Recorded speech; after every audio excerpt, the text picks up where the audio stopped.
민주당이 내란을 함께 극복한 민주진영의 연대를 흔들며 위기 상황으로 가고 있다. 결국 유시민 작가의 예언은 적중했다고 생각합니다. 저는 지방선거에서 판정패했다고 생각할 정도로 참담한 상황이라 보는데 그 이유에 대한 세 가지 원인 보고 드립니다. 그리고 여러분들께 진정어린 사과도 드리겠습니다. 먼저 1번, 현재 커뮤니티에서 가장 화제가 된 글 소개드립니다.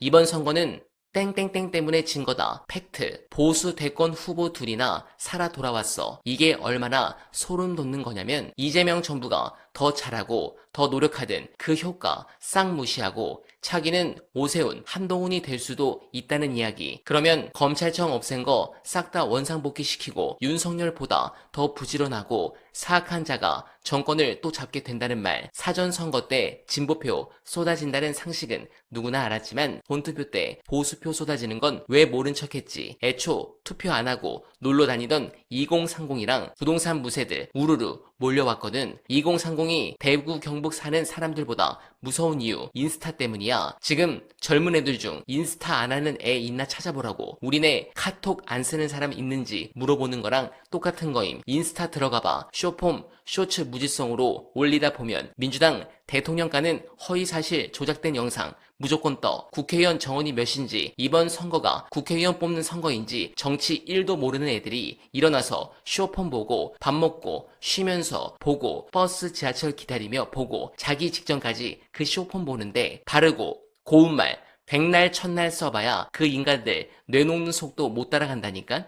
왜 하필 인스타냐고. 허위사실 마음껏 유포해도 입건조차 안 되니까 그 어떤 소리를 짓거려도 처벌조차 안 받아. 수사기관 협조가 안 통하는 사실상 데이터 조세 회피 전화 다름없어. 얼마나 좋은 최적의 환경이냐고. 정부랑 민주당이 여태 십선비질 수수방관하면서 유야무야 덮어두고 미루다 보니 그 인스타판 방치해서 지금 이 꼴로 쳐 얻어맞는 거임. 2030을 아우르는 홍합정치 어쩌고 주장하는 평론가들 싹 다 거르고 지금이라도 당장 수사기관 협조 안 되는 외국 SNS들 국내 사용 못하게 법으로 금지시켜야 해. 한국에서 장사하려면 한국법 지키라고 하라고. 투표권을 거머쥔 갓 20살 짜리들보다 무서운 게 다음 투표권 받는 10대들까지 인스타 때문에 싹 다 극우화돼 있다는 걸 알아야 해. 대통령님 정신 안 차리세요. 정치 보복 안 하며 원칙과 정도를 걷는 것도 이쯤 하면 그만합시다 좀. 당신을 개인적으로 좋아하고 꾸준히 지지했지만 지금 당신 이후 딱히 떠오르는 진보 진영 대권 후보 단 한 명도 없어요. 나 말고도 다 그래요. 5초 안에 차기 진보 대권 후보자 이름 대라면 아무도 말 못해요. 그래서 오죽하면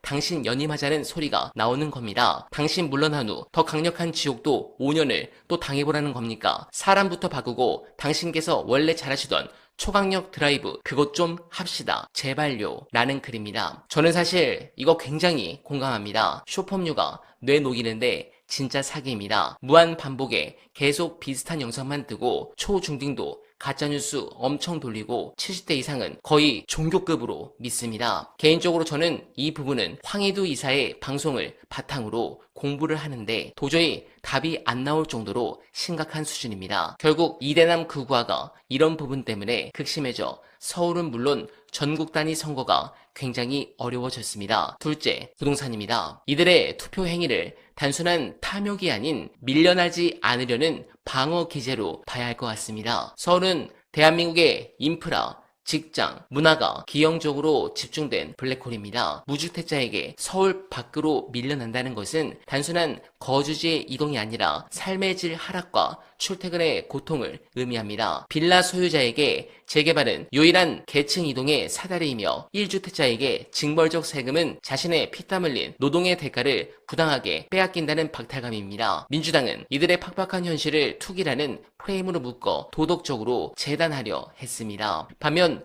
보수 진영은 그것이 실현 가능성이 떨어지는 사탕발림일지언정 당신들이 서울에 살 수 있게 혹은 계층 이동을 할 수 있게 돕겠다는 욕망의 탈출구를 열어주었습니다. 유권자는 도덕 교사보다 나의 불안을 달래주는 세일즈맨을 택한 것입니다. 또한 이번 서울시장 조사를 보면 2030 여성도 넘어가는 것처럼 보인 이유는 간단합니다. 청년 세대의 보수와 우경화라는 거창한 이념적 분석도 맞는 말이지만 그 이면에는 단지 내가 태어나고 자란 고향에서 앞으로도 계속 살고 싶다는 가장 원초적인 정주권을 위협받는 게 큽니다. 미친 듯이 폭등한 집값 때문에 내 힘으로는 도저히 서울에 집을 살 수 없고 부모님의 집을 물려받아도 징벌적 세금 때문에 쫓겨나듯 경기도로 떠나야 한다는 그 지독한 공포. 민주당의 정책이 결과적으로 서울의 토박이 청년들을 고향에서 추방하는 모양새가 되어버렸다는 이 뼈아픈 역사를 인정하지 않고서는 청년 표심의 이탈을 결코 막아낼 수 없습니다. 결국 500만 명을 탐욕스러운 투기 세력으로 규정하고 때리기만 한다면 그것은 정치 세력 스스로가 수도권이라는 가장 거대한 전장을 포기하겠다는 선언과 같습니다. 정치는 국민의 삶을 있는 그대로 인정하는 것에서 출발해야 합니다. 서울에 살고 싶어하는 욕망, 더 나은 환경에서 거주하고 싶어하는 소망, 내 자산의 가치를 지키고 싶어하는 본능은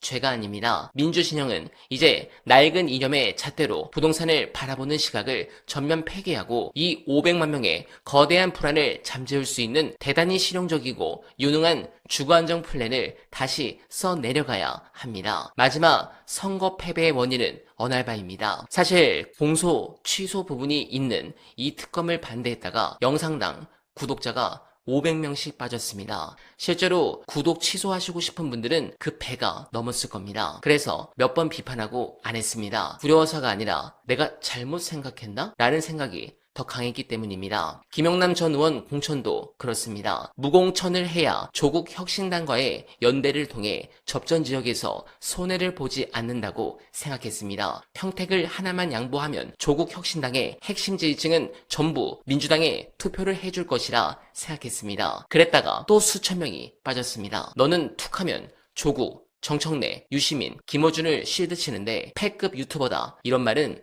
사실 1도 타격을 안 받습니다. 다만 제가 닉네임을 알 정도로 오랜 기간 저를 애청해주신 분의 악플을 보면 저도 사람이라 마음이 무너졌습니다. 또한 윤석열 때를 뛰어넘는 신고로 노딱을 먹거나 이건 별 상관없지만 몇 년 만에 유튜브 경고 조치를 받으면 저도 사람이라 움찔하게 됩니다. 그런 부분에서 민주당이 선거에서 흥이 안 나고 결집하지 못하고 있다는 것을 제대로 지적하지 않는 부분에 있어 언알바는 실패했습니다. 저는 김어준 총수, 유시민 작가처럼 영향력은 없지만 겁쟁이였다는 부분에 깊이 반성합니다. 저는 다 이긴 선거처럼 행동한 정원호 캠프처럼 매우 나이브했고 통찰력이 부족했습니다. 최근 후원도 많이 빠지고 구독 취소가 많다는 것은 그만큼 제 자신이 부족하다는 것을 제대로 반성하는 계기로 삼고 더 노력하겠습니다. 이번 지방선거 결과가 반드시 다음 총선에서는 기회와 호재로 변할 수 있도록 언알바는 최선을